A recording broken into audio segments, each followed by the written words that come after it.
Dito ako sa PLDT Station upang sumunod sa pastor at tagapamahala ng iyong pagkakaliwa. 2. Station 2 po kami. Aming Panginoon at Diyos, karapat-dapat kang tumanggap ng papuri at pasasalamat, parangalan at paggalang, kadakilaan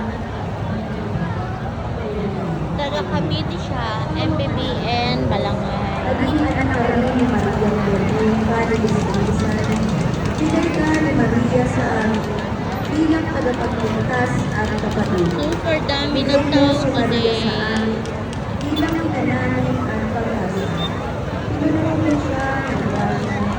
Pagkain mo kami ng grasya ng Espiritu Santo. Nag-ibig, kagalakan, kapayapaan, pagkasyaga, kagandaan loob, kapitian, katapangan, Ating pa sila. at pagpipigil sa sarili. Amen. Jesus Nazareno,